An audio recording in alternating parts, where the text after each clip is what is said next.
마가복음 14장 1절부터 봉독하겠습니다.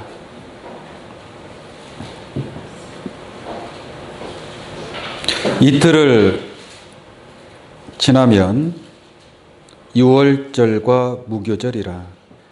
대제사장들과 서기관들이 예수를 궤계로 잡아 죽일 방책을 구하며 가로되 민요가 날까 하노니 명절에는 말자 하더라.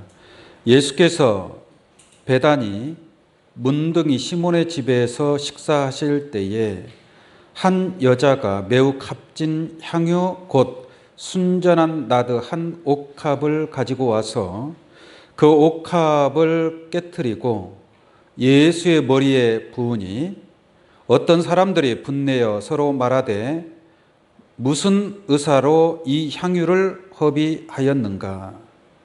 이 향유를 300데나리온 이상에 팔아 가난한 자들에게 줄 수 있었겠도다 하며 그 여자를 책망하는지라. 예수께서 가라사대 가만두어라. 너희가 어찌하여 저를 괴롭게 하느냐? 저가 내게 좋은 일을 하였느니라. 가난한 자들은 항상 너희와 함께 있으니 아무 때라도 원하는 대로 도울 수 있거니와 나는 너희와 항상 함께 있지 아니하리라. 저가 힘을 다하여 내 몸에 향유를 부어 내 장사를 미리 준비하였느니라. 내가 진실로 너희에게 이르노니 온 천하에 어디에서든지 복음이 전파되는 곳에는 이 여자의 행한 일도 말하여 저를 기념하리라 하시리라. 아멘. 네, 마가복음 14장 1절로 9절까지 봉독해 드렸습니다. 오늘 이 말씀을 통해서 복음 전파와 옥합을 깬 마리아들이라는 제목으로 말씀을 증거하도록 하겠습니다. 복음 전파와 옥합을 깬 마리아들이라는 제목으로 말씀을 증거하도록 하겠습니다.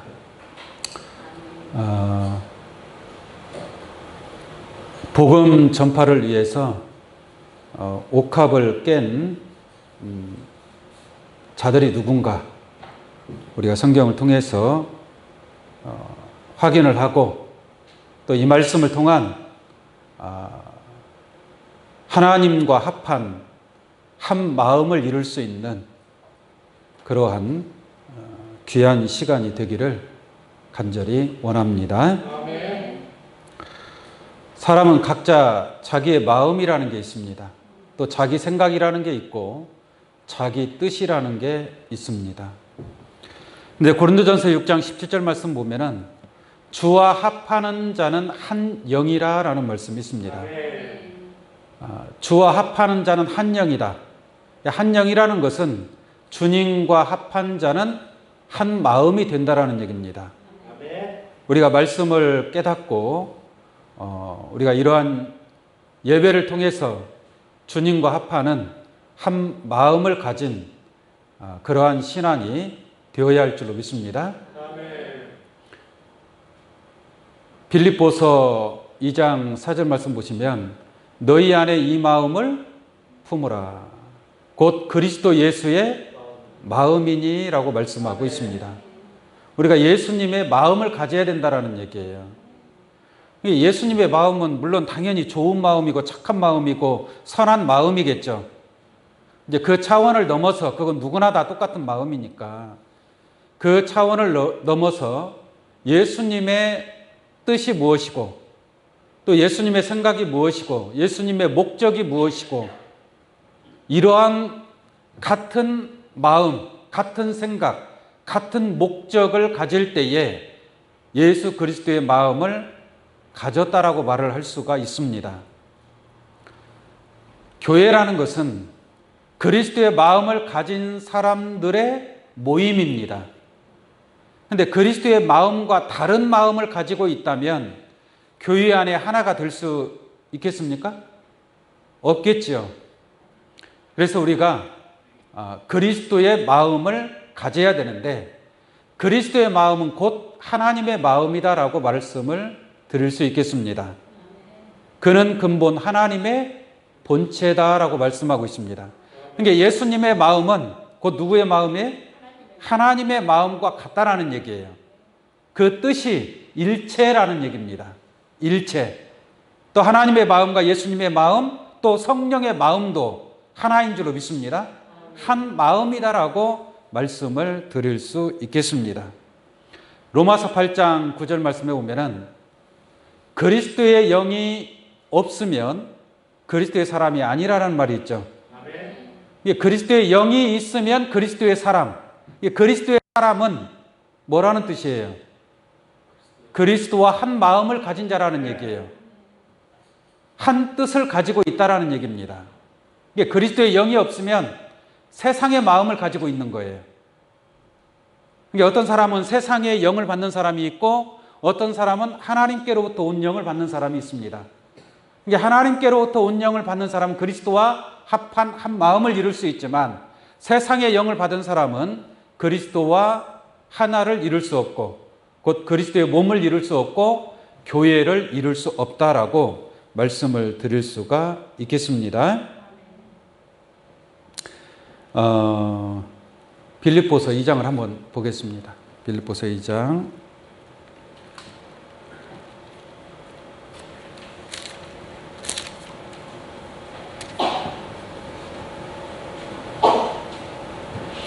(5) 절부터 보겠습니다. 너희 안에 이 마음을 품으라 곧 그리스도 예수의 마음이니 라고 말씀하고 있습니다. 그러면 그리스도 예수의 마음은 어떤 마음인가 한번 보겠죠. 6절.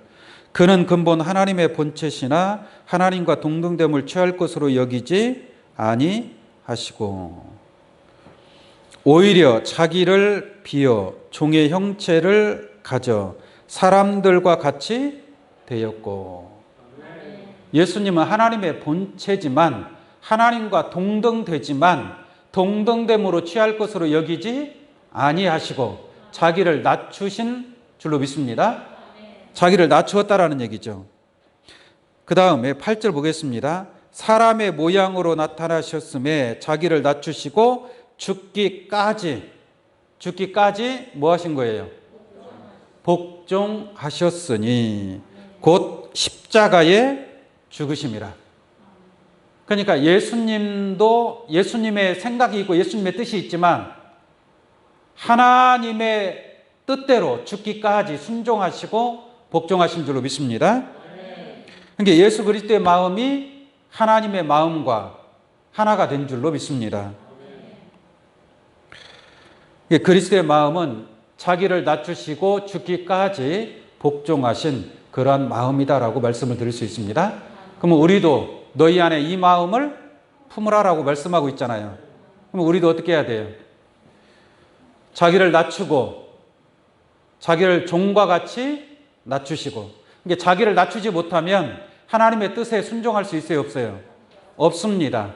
자기를 낮추지 못하면 하나님의 말씀에 하나님의 뜻과 예수 그리스도의 뜻과 하나를 이룰 수 없다니까요. 자기를 낮추고 죽기까지 복종할 수 있는 그리스도의 마음을 가져야만이 여러분들이 마지막까지 하나님의 뜻과 그리스도의 마음과 하나 된 그러한 모습으로 끝까지 이기는 자가 될 수 있는 줄로 믿습니다. 그리스도의 마음을 가져야만이 하나님의 뜻과 한 마음을 이룰 수 있다. 그 마음은 자기를 낮추는 마음이고 또 죽기까지 복종할 수 있는 그런 종과 같이 자기를 낮추는 자들만이 한 마음을 이루어갈 수 있다라고 말씀드릴 수 있겠습니다. 고린도전서 2장을 한번 보겠습니다. 고린도전서 2장 16절 말씀 보겠습니다. 고린도전서 2장 16절입니다. 누가 주의 마음을 알아서 주를 가르치겠느냐? 누가 주의 마음을 알아서 주를 뭐예요? 가르치겠느냐? 누가 주를 가르치겠느냐라는 얘기죠. 그러니까 누가 주의 마음을 알겠느냐라는 얘기예요. 그 다음 뭐라고 했습니까? 그러나 우리가 누구의 마음을? 그리스도의 마음을 가졌느니라 라고 말씀하고 있습니다. 그러니까 주를 가르칠 수 있는 자는 누구라는 얘기예요? 그리스도의 마음을 가진 자가 주를 가르칠 수 있다라는 얘기예요. 얼마나 대단한 역사입니까? 주를 가르친다. 주를 가르치기 위해서는 그리스도의 마음을 가진 자가 주를 가르칠 수 있다라는 얘기예요. 주의 마음을 가지지 못한 자는 가르칠 수 있어요, 없어요? 없다라는 얘기죠. 그 주의 마음을 가진 자들이 누구냐? 고린도전서 2장 10절 말씀과 같이 오직 하나님이 성령으로 이것을 우리에게 보이셨으니 성령은 모든 것 곧 하나님의 깊은 것이라도 뭐예요? 통달하시느니라. 그러니까 성령을 받은 자, 하나님의 깊은 것을 통달할 수 있는 그러한 성령을 받은 자들이 하나님의 마음, 그리스도의 마음을 가진 자가 되는 줄로 믿습니다. 그런 자가 되지 아니하고서는 주를 가르칠 수 없다라고 말씀을 드릴 수 있는 겁니다. 그래서 12절 말씀에 우리가 세상의 영을 받지 아니하고 오직 하나님께로부터 온 영을 받았으니, 하나님께로부터 온 영을 받았다라고 그랬죠. 받으면 어떻게 되는가 보겠습니다. 받았으니 이는 우리로 하나님 하여금 하나님께서 우리에게 은혜로 주신 것들을 뭐예요? 알게 하려 하심이라. 하나님께서 우리에게 은혜로 주신 것들, 여러분들이 상상할 수 없는 그러한 창세부터 예비된 그러한 것을 우리에게 주신 줄로 믿습니다. 근데 그것을 하나님께로부터 온 영을 통해서 알게 됐다라는 얘기예요. 은혜로 주신 것들을 알게 하려 하심이라. 이와 같이 주를 가르칠 수 있는 자들은 하나님께로부터 온 영을 받은 자, 곧 주의 마음을 가진 자들이 주를 가르칠 수 있음을 알 수가 있음인 줄로 믿습니다. 13절 보겠습니다. 우리가 이것을 말하거니와 사람의 지혜에 가르친 말로 아니하고. 그러니까 사람의 지혜로 아무리 가르쳐봤자 주를 가르칠 수 있어요, 없어요? 주를 가르칠 수 없는 겁니다. 세상의 지혜와 세상의 지식으로는 그건 어떤 율법적, 교훈적 차원의 말씀은 가르칠 수 있다 할지라도 정말 깊고 오묘한 하나님의 뜻과 온전한 그 깊은 것은 가르칠 수 없다라는 것을 알기를 원합니다. 다시 봅니다. 13절. 사람의 지혜에 가르친 말로 아니하고 오직 성령의 가르친 것으로 하니 신령한 일은 신령한 것으로 분별하느니라. 이게 신령한 말씀과 신령한, 우리가 예배 드릴 때는 신령과 진정으로 예배 드린다고 그러죠. 이게 신령한 예배를 드리는 것과 그냥 사람의 지혜로 그냥 세상의 어떤 지식을 가지고 가르치는 것과는 분명히 다르다라고 말씀하고 있습니다. 14절 보겠습니다. 육에 속한 사람은 하나님의 성령의 일을 받지 아니하나니. 이게 신령한 말씀을 증거해도 육에 속한 사람은, 육신에 속한 사람, 그 생각이나 그 마음이나 모든 것이 어디에 속했다? 육신에 속했다, 세상에 속했다라는 얘기예요. 이게 그 육신에 속한 사람은 성령의 일을 받지 아니하나니. 체질이 육에 속한 사람이기 때문에, 땅에 속한 사람이기 때문에 하나님에 속한 하늘의 신령한 것을 분별하지 못하고 그것을 깨닫지 못하고 받아들이지 않는다라고 말씀하고 있는 겁니다. 다시 봅니다. 14절. 육에 속한 사람은 하나님의 성령의 일을 받지 뭐요? 아니하나니. 받지 아니하는 사람한테 굳이 말할 필요가 있어요, 없어요? 육에 속한 사람은 물과 기름은 하나가 될 수가 없다니까요. 기름과 기름이 하나가 되고 물과 불이 하나가 되는 것이지, 하나님께 속한 자는 하나님께 속한 자들끼리 하나가 되는 것이고, 육에 속한 사람은 육에 속한 사람끼리 뭐가 되는 거예요? 또 하나가 되는 거예요. 그러니까 육에 속한 사람은 성령의 일을 받지 않는다.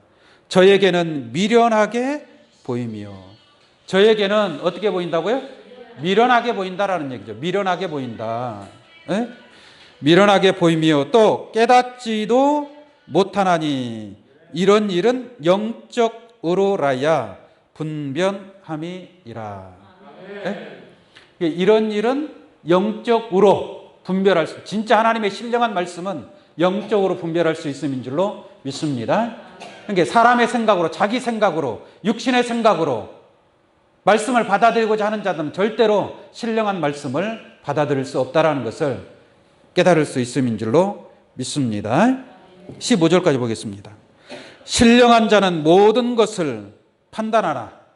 신령한 자는 모든 것을 판단할 수 있다는 얘기예요.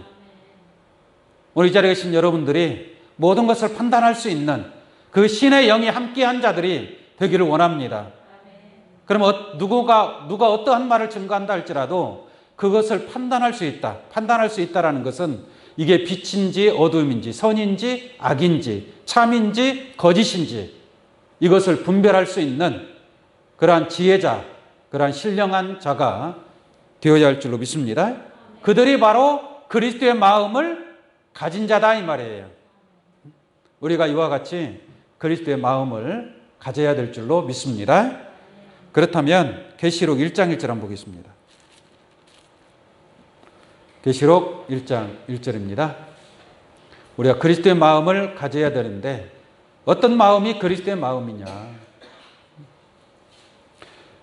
계시록 1장 1절 예수 그리스도의 계시라라고 말씀하고 있습니다.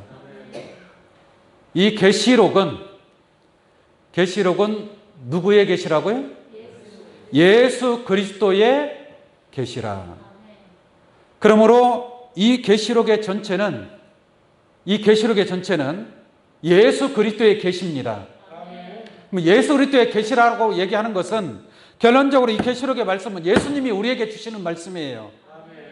뭐 사도 요한을 통해서 증거했든 어쨌든 간에 본질은 예수 그리스도의 계시의 말씀인 줄로 믿습니다. 그러므로 이 계시의 말씀은 누구의 마음이고 누구의 뜻이에요? 예수 그리스도의 마음이고 예수 그리스도의 뜻인 줄로 믿습니다. 그런데 이 예수 그리스도의 계시는 예수님도 누구한테 받은 거예요? 하나님께 받은 거란 말이에요. 하나님께. 예수 그리스도 계시라 이는 하나님이 그에게 주사라고 말씀하고 있습니다. 결론적으로 이 계시의 말씀은 예수 그리스도의 마음이고 또 누구의 마음이에요? 하나님의 마음이다라는 얘기예요. 이 계시록을 깨닫지 못하는 것은 누구의 마음을 가지지 못하는 것이다. 이 마지막 때에는 계시록을 깨닫는 것이 하나님의 마음이고 예수님의 마음을 가진 자다라는 얘기예요. 그 가진 자들이 하나가 되고 한 마음이 되고 한 공동체를 이루는 것이 바로 마지막 때 하나님께서 원하고 바라는 교회다라고 말씀드릴 수가 있습니다. 그러니까 이러한 계시록을 알려고 하지도 않고 계시록을 증거하지도 못하고 알지도 못하고 그러니까 이러한 신앙은 그리스도와 같은 마음을 가질 수 있어요? 없어요? 없는 겁니다.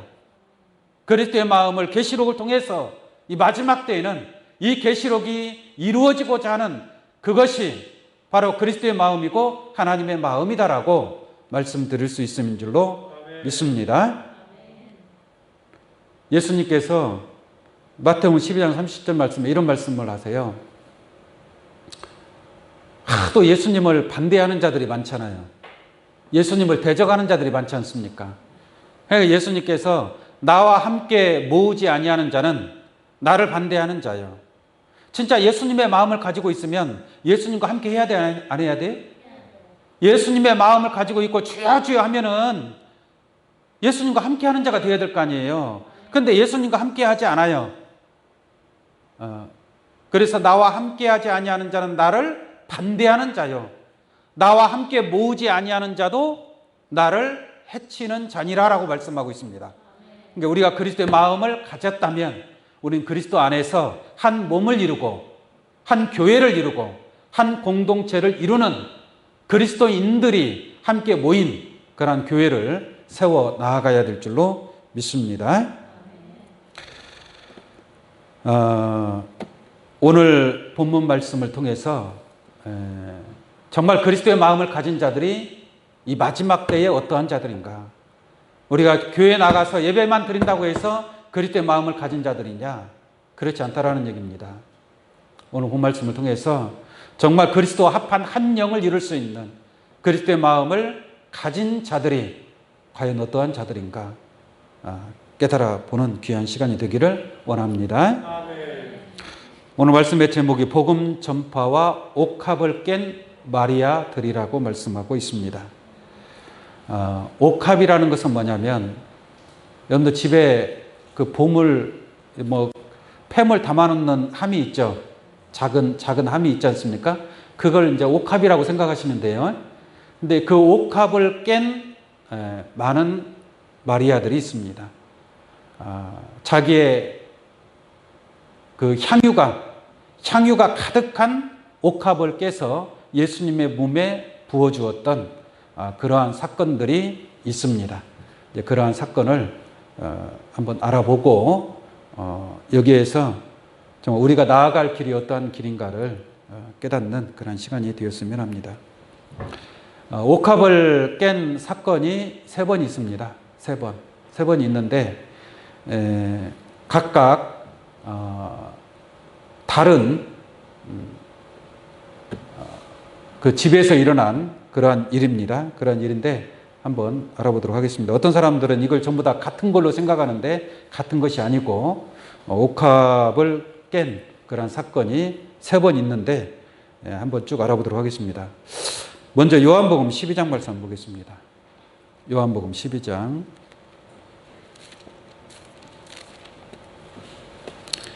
1절부터 한번 보겠습니다. 12장 1절을 보면은 6월절 엿새 전에 6월절 며칠 전이요? 엿새니까 6일 전이죠? 6월절이라고 말하는 여기서 6월절은 예수님의 제자들과 최후의 만찬을 하신 그 6월절을 얘기하는 겁니다. 이게 예수님께서 고린도전서 5장 7절 말씀은 6월절 양으로 희생이 되셨죠? 예수님이 6월절 양으로 희생이 되셨습니다. 그러니까 지금 예수님이 죽으실 날이 며칠 남았다는 얘기예요? 이게 엿새 전이라는 얘기예요. 십자가에 죽을 날이 이제 얼마 남지 않았다는 얘기입니다. 엿새 남았어요, 엿새. 6월절 최후의 만찬 엿새 전에 일어난 일이라고 보시면 되겠습니다. 예수께서 베다니에 이르시니 이곳은 예수께서 죽은 자 가운데서 살리신 나사로에 있는 곳이라.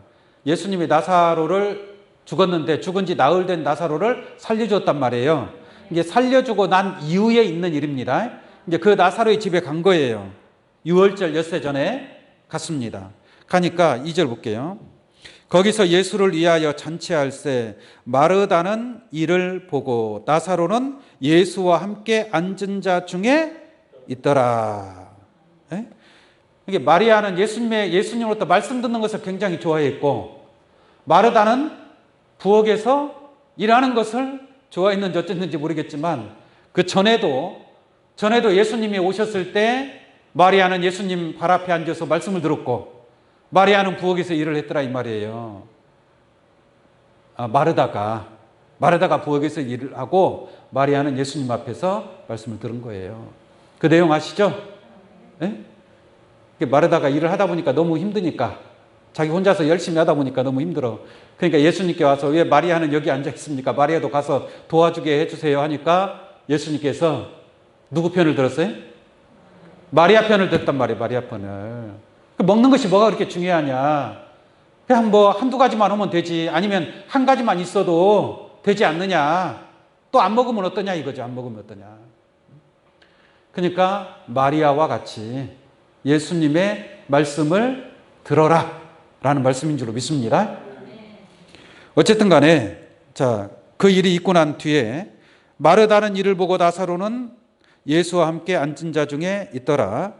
마리아는 3절 보겠습니다. 마리아는 지극히 비싼 향유 곧 순전한 나드 한 근을 가져다가 예수의 발에 붓고 자기 머리털로 그의 발을 씻으니 향유 냄새가 집에 가득하더라 라고 말씀하고 있습니다. 여기서 보니까 그 나사로의 누이 마리아가 있지 않습니까? 그 마리아가 순전한 나드 향유를 그 옥합을 깨서 예수님의 발에 부었다라는 얘기예요. 근데 그 향유가 아주 값비싼 향유입니다. 값비싼 향유예요. 4절 보겠습니다. 제자 중 하나로서 예수를 잡아줄 가룟 유다가 말하되 이 향유를 어찌하여 300데나리온에 팔아 가난한 자들에게 주지 아니하였느냐 하니 이렇게 말함은 가난한 자들을 생각함이 아니요 저는 도적이라 돈꾀를 맞고 거기 넣는 것을 훔쳐 감히이로라 라고 말씀하고 있습니다. 이 가룟 유다가 하는 말을 통해서 보니까 이 향유의 값어치가 얼마나 나가는 것을 알 수가 있어요. 300데나리온의 값어치가 있는 향유다라고 말씀하고 있는 거예요.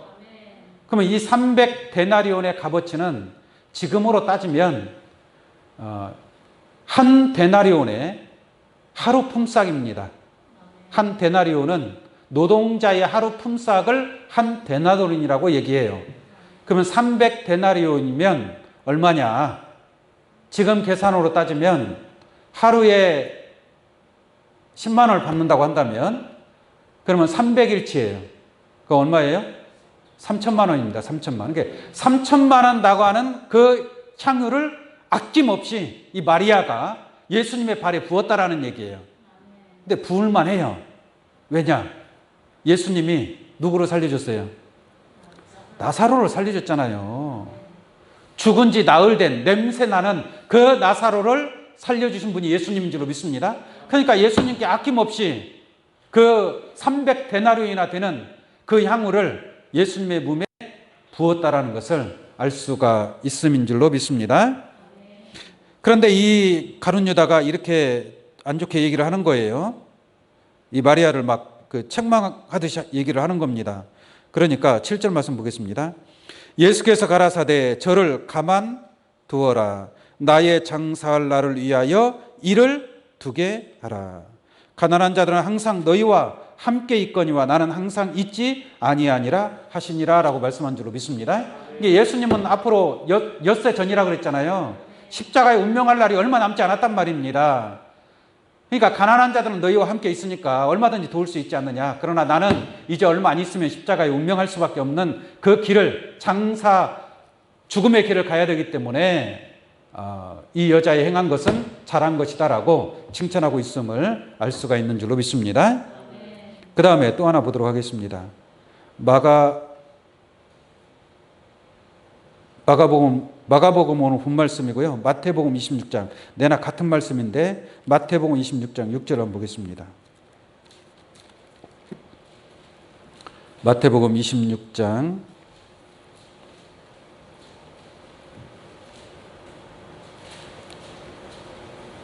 6절을 보겠습니다. 예수께서 베다니 문둥이 시몬의 집에 계실 때에 예수께서 베다니 누구 집에 있다고요? 문둥이 시몬의 집에 있을 때에 일어난 일입니다. 근데 나사로도 어디에 살았냐면 베다니에 살고 있었어요. 지금 아까 방금 말씀드린 그 내용도 베다니에서 나사로의 집에서 있었던 일이죠. 근데 여기도 이제 같은 베다니는 베다니지만 나사로의 집이 아니고 문둥이 시몬의 집인 줄로 믿습니다. 그리고 이때는 어느 때냐면 유월절 이틀 전입니다. 유월절 이틀 전. 26장 1절을 한번 보겠습니다. 26장 1절. 예수께서 이 말씀을 다 마치시고 제자들에게 이르시되 너희의 아는 바와 같이 이틀이 지나면 뭐예요? 유월절이라 라고 말씀하고 있죠. 아까 나사로의 집에서는 며칠이 지나면 유월절이다? 엿새가 지나면 유월절이라고 했는데 여기서는 이틀이 지나면 유월절이란 말이에요. 그러니까 날짜가 같아요, 달라요? 다르다라는 것을 알 수가 있습니다. 그게 서로 다른 사건이다라는 것을 알 수가 있는 거예요. 자, 6절, 7절 보겠습니다. 7절. 한 여자가 매우 귀한 순전한 한 옥합을 가지고 나와서 식사하시는 예수의 머리에 부으니라고 그랬죠? 아까 나사로의 집에서는 누가 부어줬어요? 마리아가 부어줬잖아요. 근데 여기서는 그 이름이 나와요, 안 나와요? 안 나와요. 그냥 어떤 한 여자라고만 나오고 있습니다. 다시 볼까요? 7절. 한 여자가, 이게 누군지는 모르겠죠? 한 여자가 매우 귀한 순전한 한 옥합을 가지고 나와서 식사하시는 예수의 머리에 부으니 제자들이 보고 분하여 가로되 무슨 의사로 이것을 허비하였느냐? 이것을 많은 값에 팔아 가난한 자들에게 줄 수 있었겠노라 하거늘. 또 이런 말을 또 하죠. 네? 제자들이. 이건 제자들이 얘기하는 거예요. 제자들이. 그러니까 10절 보겠습니다. 예수께서 하시고 저희에게 이르시되 너희가 어찌하여 이 여자를 괴롭게 하느냐? 저가 내게 좋은 일을 하였느니라. 좋은 일을 했다라고 한 줄로 믿습니다. 하였느니라. 가난한 자들은 항상 너희와 함께 있거니와 나는 항상 함께 있지 아니하니라. 이 여자가 내 몸에 이 향유를 부은 것은 내 장사를 위함이니라. 그 장사를 지내기 전에 향유로서 몸을 닦아주는 그러한 풍습이 있었다라고 얘기합니다. 이게 지금 이틀이 지나면 6월절이잖아요. 금방 운명하실 날이 가까웠기 때문에 예수님께서 이 여자가 누군지는 모르지만 이 여자가 내 머리에 향유를 부은 것은 바로 예수님의 장사를 위함이다라고 말씀하고 있는 줄로 믿습니다. 그 다음에 또 뭐라고 했느냐? 13절 말씀 보면은 내가 진실로 너희에게 이르노니 온 천하에 어디서든지 이 복음이 전파되는 곳에는 이 복음이 전파되는 곳에는 이 여자의 행한 일도 말하여. 이 여자가 누군지 모르잖아요. 근데 이 여자의 행한 일도 말하여. 말하라고 했어요? 하지 말라고 그랬어요? 말하라고 그랬잖아요. 예수님 말하라고 했으니까 제가 지금 말하고 있습니다. 제가 그냥 하는 말이 아니잖아요.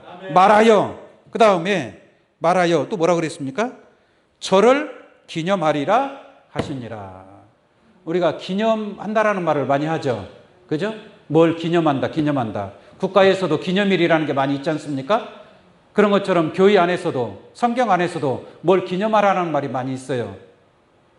그런데 예수님께서 그 여자가 예수님의 머리에 향유를 부은 것이, 물론 그 향유, 값비싼 향유를 예수의 머리에 부은 것이니까 참 대단한 믿음과 신앙을 가졌다라고 말할 수 있잖아요. 누가 쉽게 300데나리온에 지금으로 보자면 3천만 원 나가는 그 향유를 그냥 예수님의 머리에 순식간에 그거를 쏟아 붓냐 이 말이죠. 그렇다고 해서 이것을 기념하라? 어떻게 기념합니까? 그렇잖아요. 예수님께서 기념하라는 것이 두 가지가 있어요. 첫 번째는 뭘 기념하라고 했느냐? 예수님의 그 유월절 만찬에서 떡을 주죠. 이것은 내 몸이다. 이것을 먹어라. 그리고 잔을 주면서, 포도주 잔을 주죠. 잔을 주면서 이것은 내 피다 라고 하면서 내 살과 내 피를 먹으라라고 한 줄로 믿습니다. 그러면서 이것을 기념하라라고 그랬어요. 기념하라. 그러니까 교회마다 성만찬을 해야 하네요. 예수님의 살과 피를 먹는 것을 기념해서 성만찬을 하고 있지 않습니까? 그것을 기념하라. 얼마나 온 교회가 다 기념하고 있잖아요. 근데 예수님께서 또 오늘 이 본문 말씀을 통해서 보니까 이 여자가 행한 것을 기념하라라고 말씀하고 있죠. 근데 이것도 기념해야 돼, 안 해야 돼? 기념해야 되잖아요. 그래서 이 여자의 행한 이 행적이 그냥 가벼운 것이 아니다라는 얘기예요. 예수님께서 기념하라라고 말씀하신 그만큼 이 말씀 속에는 깊고 오묘한 하나님의 뜻과 섭리가 숨겨져 있음을 알 수가 있는 줄로 믿습니다. 아멘. 누가복음 하나 더 보겠습니다. 마태마가 누가복음 7장.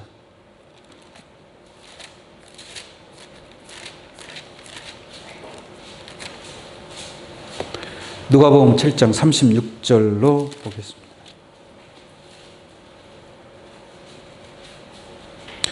누가복음 7장 36절입니다. 한 바리새인이 예수께 자기와 함께 잡수시기를 청하니 이에 바리새인의 집에 들어가 앉으셨을 때에, 이때는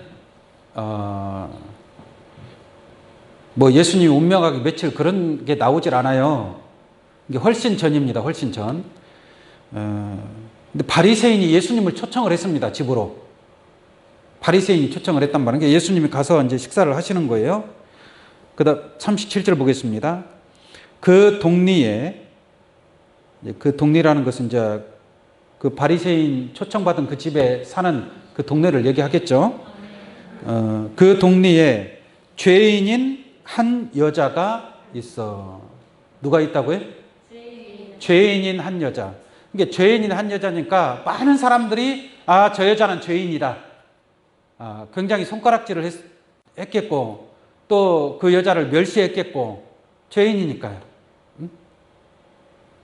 근데 그 죄인인 한 여자가 있어 예수께서 바리새인의 집에 앉으셨음을 알고 향유 담은 옥합을 가지고 와서 예수의 뒤로 그 발 곁에 서서 울며 눈물로 그 발을 적시고 자기 머리털로 씻고 그 발에 입 맞추고 향유를 부으니라고 말씀하고 있는 줄로 믿습니다.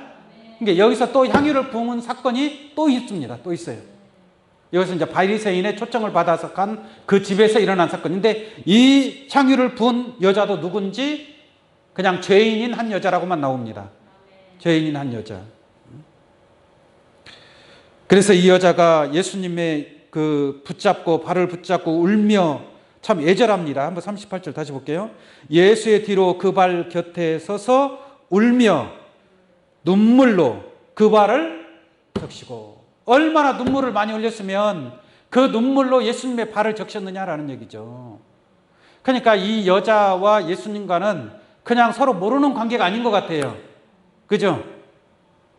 뭔가 깊은 사연이 있다라는 얘기죠.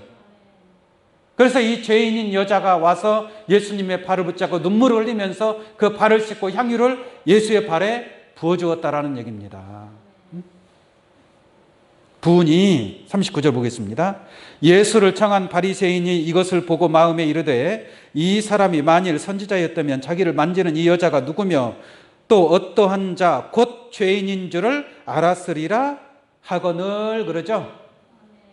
예수님 발을 붙잡고 막 눈물을 흘리고 이렇게 하는 이 여자가 죄인이라는 것을 예수님이 모르고 있나 보다.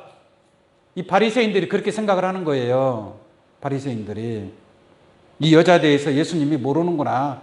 내가 선지자인 줄 알았더니 이 사람은 선지자가 아닌가 보다. 만약에 선지자였다면 저렇게 하는 여자가 죄인이라는 걸 벌써 알았어야 되는데 그걸 모르고 있구나. 이렇게 생각하는 거예요, 바리새인들이. 41절 보겠습니다. 그런 말을 하니까 예수님께서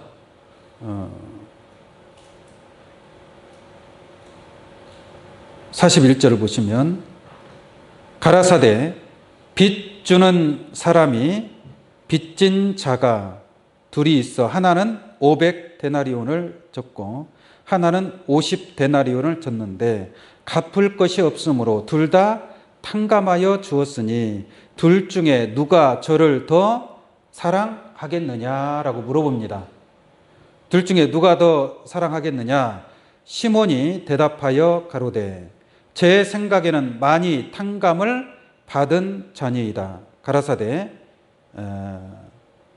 네 판단이 옳다 하시고 여자를 돌아보시며 시몬에게 이르시되 이 여자를 보느냐? 내가 네 집에 들어오매 너는 내게 발 씻을 물도 주지 아니하였으되 이 여자는 눈물로 내 발을 적시고 그 머리털로 씻었으며 너는 내게 입맞추지 아니하였으되 저는 내가 들어올 때로부터 내 발에 입맞추기를 그치지 아니하였으며 너는 내 머리에 감람유도 붓지 아니하였으되 저는 향유를 내 발에 부었느니라 라고 말씀하고 있습니다.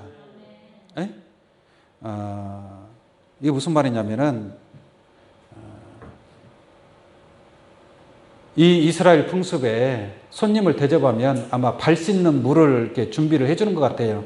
그런데 예수님이 왔지만 이 바리새인들은 예수님을 발 씻을 물도 주지 아니하고 머리에 감람유도 붓지 아니하였지만 이 죄인이라고 하는 이 여자는 내가 들어올 때부터 계속 눈물을 흘리면서 이와 같이 사랑을 베풀었다라는 얘기예요.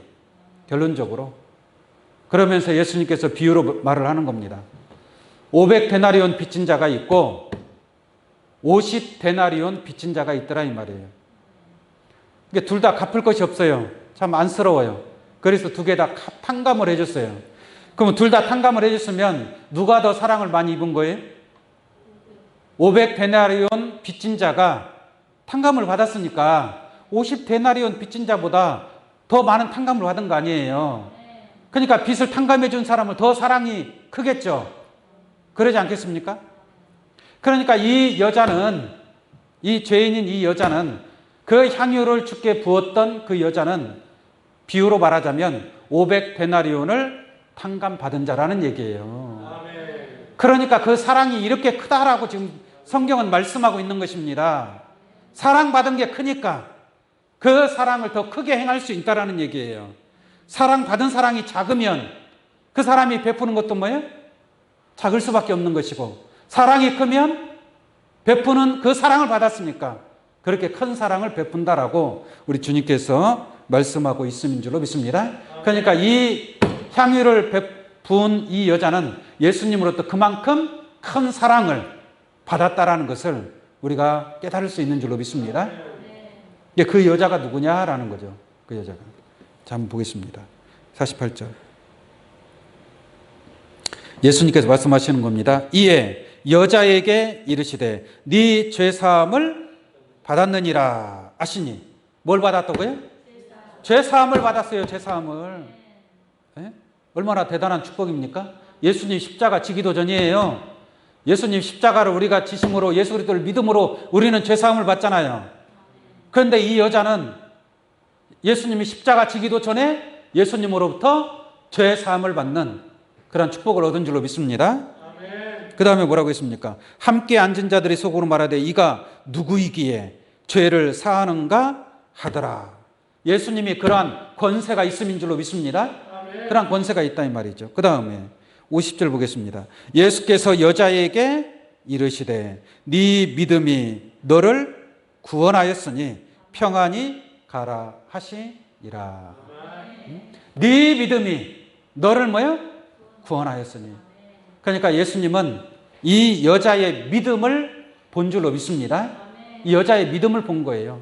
그 값비싼 향유를 예수님께 드린, 예수님께 부은 그러한 이 여인의 믿음을 보고 네 믿음이 너를 구원하였느니라 라고 말씀하고 있습니다. 8장 1절 보겠습니다. 이후에 예수께서 각 성과 촌에 두루 다니시며 하나님 나라를 반포하시며 그 복음을 전하실세 12 제자가 함께하였고 그랬죠? 이제 예수님께서 복음을 전파하시고 12 제자들도 같이 복음을 전파하는 겁니다. 전파하는데 그 뒤에 뭐라고 했는가 보겠습니다. 2절 보겠습니다. 2절. 또한 악귀를 쫓아내심과 병 고침을 받은 어떤 여자들. 여기 여자들이 나오거든요. 근데 악귀를 쫓아내고 병 고침을 받은 어떤 여자들이라고 말을 하고 있습니다. 이 여자들이 누군가 봤더니 곧 7 귀신이 나간 자 막달라인이라 하는 마리아와라고 말씀하고 있죠. 이게 7 귀신, 이 막달라 마리아가 7 귀신이 들렸었단 말이에요. 근데 7 귀신이 들렸었는데 7 귀신을 예수님이 어떻게 했어요? 쫓아내줬단 말이에요. 사람이 귀신 하나만 들어와도 얼마나 고통스럽습니까? 가끔 귀신 들린 자 보면은 굉장히 막 몸부림치고 그러잖아요. 그 삶이라는 게 어디가 있어요? 그렇지 않습니까? 많은 사람들이 그 사람을 멀리 했을 것이고, 무서워했을 것이고, 저 귀신 들린 자, 죄인 중에 최고 죄인이 바로 귀신 들린 자란 말이에요. 근데 한 귀신도 아니고 몇 귀신 들린 거예요? 7 귀신이 들렸으니까 이런 뭐 말로 다 할 수 없는 거죠. 이 여인의 입장에서. 그런데 예수님이 그 7 귀신을 쫓아내줬단 말이에요. 그러니까 사랑을 많이 받았어요? 안 받았어요? 사랑을 얼마나 많이 받았습니까? 그러니까 이 막달라 마리아가 예수님을 그렇게 쫓아다니면서 예수님의 발에 향유를 부었던 거예요. 예? 이 막달라 마리아는 예수님이 복음을 전파하는 곳곳마다 예수님을 따라다닙니다. 예수님을 쫓아갑니다. 그래서 예수님이 필요한 것들을 공급해 줍니다. 또 그 제자들이 복음을 전파하는데 협력하고 도와주는 자들이 바로 이 막달라 마리아와 함께한 여자들이라는 것을 여러분들 깨우침 받기 바랍니다. 그래서 7 귀신이 나간 자 막달라인이라 하는 마리아와 또 헤롯의 청지기 구사이 아내 요한나와 또 수산나와 다른 여러 여자가 함께하여, 이게 막달라 마리아와 다른 많은 여자들이 함께한 줄로 믿습니다. 함께하여 자기들의 소유로 저희를 뭐요? 섬기더라라고 말씀하고 있습니다. 이게 누구를 섬겼다는 얘기예요? 예수님을 섬기고 제자들을 섬겼다라는 얘기죠. 복음을 전파하는 그러한 사명자들을 섬긴 이들이 바로 사랑을 입은 막달라 마리아와 또 다른 많은 여자들이었다라는 것을 깨우침 받을 수 있는 줄로 믿습니다.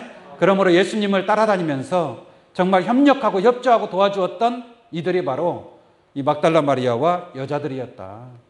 그래서 예수님이 복음을 전파하는 곳은 물론 예수님이 십자가에 운명하실 때에도 십자가에 가까이 갔던 자들이 바로 이 여자들이었고, 또 예수님을 장사 지낼 때에도 함께했던 자들이 바로 이 여자들이었고, 또 예수님이 부활할 때에도 가장 먼저 달려갔던 자들이 바로 이 막달라 마리아라고 하는 함께했던 여자들이었다 이 말입니다.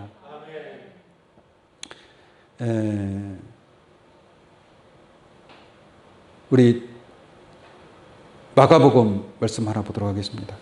마가복음, 마태 마가복음 15장. 마가복음 15장 40절을 한번 보겠습니다.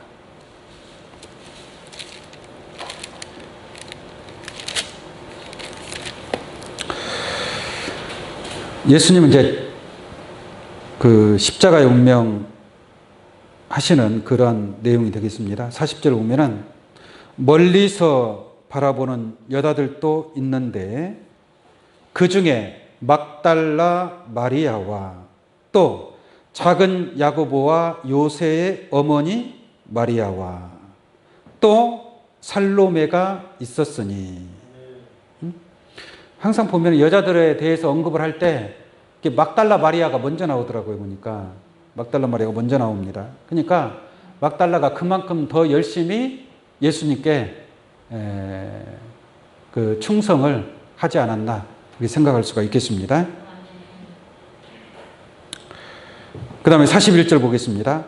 이들은 예수께서 갈릴리에 계실 때에 쫓아 섬기던 자요. 그러니까 예수님께서 갈릴리에서 복음을 전할 때부터 이 막달라 마리아도 예수님을 쫓아서 갈릴리에서부터 예루살렘에 이르기까지 꽤 거리가 멀단 말이에요. 예루살렘까지 이 여자들이 함께 했다라는 것을 알 수가 있겠습니다. 계실 때 쫓아 섬기던 자요, 또 이 외에도 예수와 함께 예루살렘에 올라온 여자가 많이 있었더라라고 말씀하고 있습니다.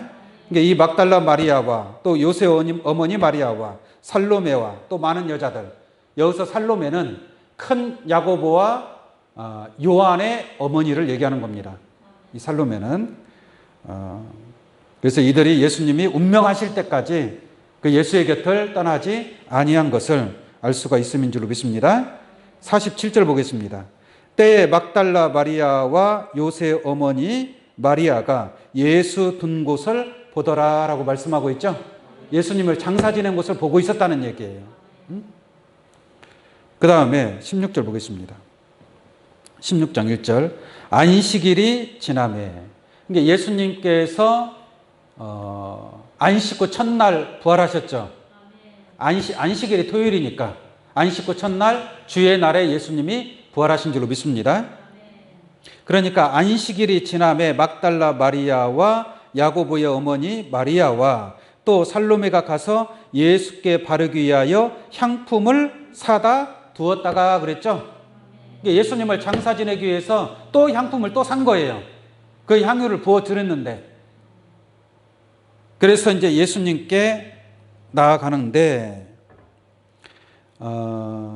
마가복음 16장 우리가 9절을 한번 먼저 보도록 하겠습니다. 9절, 마가복음 16장 9절입니다.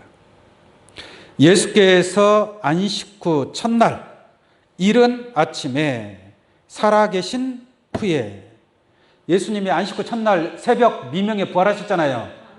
지금 예수님께서 이제 부활을 하셨단 말이에요. 가장 먼저 무덤에 달려간 자가 누구냐면 막달라 마리아란 말입니다.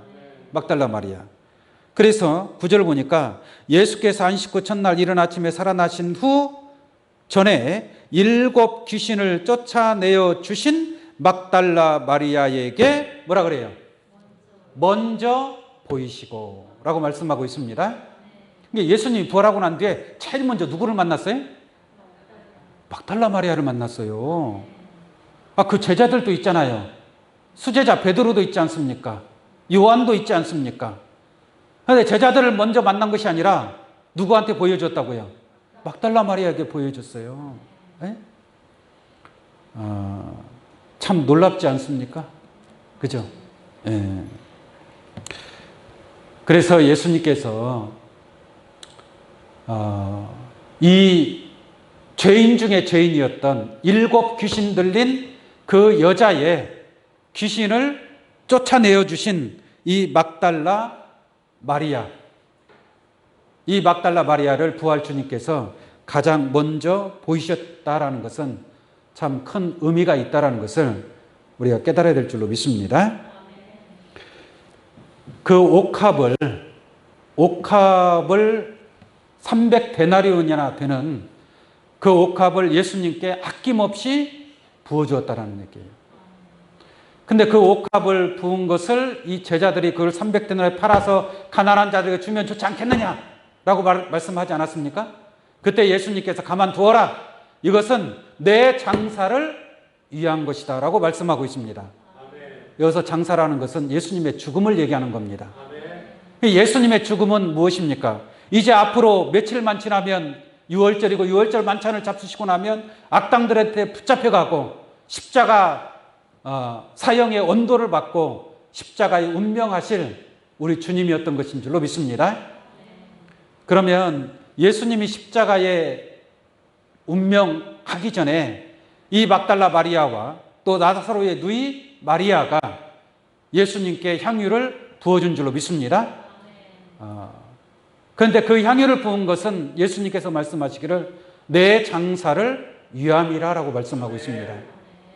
그러면 예수님의 장사는 예수님의 십자가의 죽음이고 그 고난의 길을 걸어가는 그 길에 참으로 이 마리아의 향유를 부은 사건은 예수님에게 힘이 된 줄로 믿습니다. 또한 그 예수님의 십자가의 죽음은 단순히 예수님의 십자가의 죽음이 아닙니다. 예수 그리스도의 십자가는 우리의 십자가인 줄로 믿습니다. 예수 그리스도의 죽음은 우리의 죽음이다 이 말이에요. 내가 예수님과 함께 죽어야만이 또한 예수님과 함께 다시 사는 줄로 믿습니다. 그러므로 예수님의 장사는 곧 우리의 장사나 마찬가지다라는 것을 우리가 깨달을 수 있음인 줄로 믿습니다. 그렇다면 그 향유는 물론 예수님의 장사를 위해서 향유를 부은 것이지만 여러분들의 구원과 상관이 없는 것이 아니다 이 말이에요. 왜? 십자가의 죽음은 예수 그리스도의 장사는 우리의 장사고 우리의 죽음인 줄로 믿습니다. 그러므로 그 여인들의 그 향유를 깨어 그 옥합을 깨어 향유를 부어주신 것은 예수 그리스도의 장사요 또한 저와 여러분들을 위한 그러한 옥합을 깬 사건이다라는 것을 깨달을 수 있는 줄로 믿습니다. 그래서 예수님께서 복음을 전파하는 곳에 이 여인들의 행한 것을 말하여 기념하라라고 말씀하고 있는 줄로 믿습니다.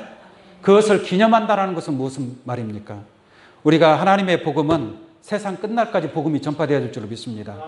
이 세상 끝날까지 복음이 전파되는 데 있어서 이러한 옥합을 깨서 향유를 부을 수 있는 그러한 많은 섬김의 사람들이 나타나야 될 줄로 믿습니다. 하나님의 말씀이 전파되기 위해서는 이러한 마리아들의 그러한 옥합을 깨서 부을 수 있는 그러한 섬김의 손길들이 더 많아질 수 있는 그런 하나님의 성전이 되기를 간절히 원합니다. 예수님께서 이런 비유의 말씀을 하셨죠. 아까 500데나리온을 탕감해 줬다라고 했는데 1만 달란트의 빛을 탕감받은 자에 관한 비유의 말씀이 있습니다.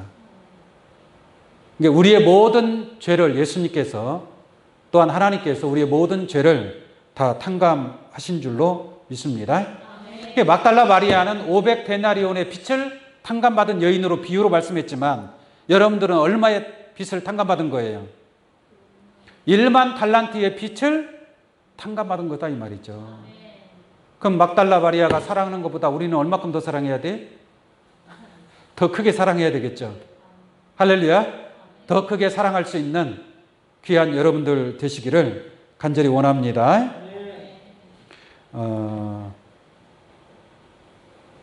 이 막달라 마리아가 부활하신 주님을 제일 먼저 만났다 그랬죠.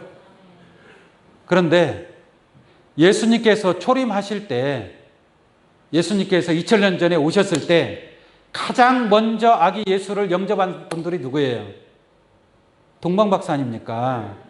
그러니까 이 동방박사들은 황금과 유황과 모략이 들어있는 보배합을 열어 아기 예수께 예물로 드린 줄로 믿습니다. 그러니까 자기의 보배합, 황금과 유황과 모략도 얼마나 값비싼 것들입니까? 이러한 값비싼 것을 그 보배합을 아낌없이 열어서 아기 예수께 예물로 드린 그 동방박사 세 사람이 처음으로 예수님을 영접하게 된 줄로 믿습니다. 영접하게 된 것입니다. 그렇다면 마지막에 또 우리 주님께서 다시 오실 줄로 믿습니다. 다시 오시는 주님을 과연 먼저 영접할 수 있는 자들이 누구일까? 먼저 영접할 수 있는 자들이 누구겠어요? 자기의 가장 귀한 보배합을 열어서 하나님께 드릴 수 있는, 그러니까 모든 것을, 나의 가장 귀하고 모든 마음과 뜻과 정성과 모든 것을 하나님 앞에 드릴 수 있는 사람, 그 드릴 수 있는 사람들이 바로 주와 합한 한 마음을 이룬 자들이고 한 영을 이룬 자들인 줄로 믿습니다. 그러한 마음을 이룬 자들이 아낌없이 나의 가장 무엇이 귀중하다 할지라도 그러한 모든 것을 하나님의 복음을 위해서, 하나님의 뜻을 위해서, 하나님의 나라를 위해서 헌신하고 다 하나님 앞에 드릴 수 있는 그러한 막달라 마리아들과 같은, 마리아와 같은 그러한 주님과 합한 한 마음을 가지고 마지막 때 복음을 전하는 데 있어서 정말 마리아의 손길과 같은 그러한 손길들이 다 되시기를 예수의 이름으로 축원합니다. 말씀 마치도록 하겠습니다. 기도하겠습니다.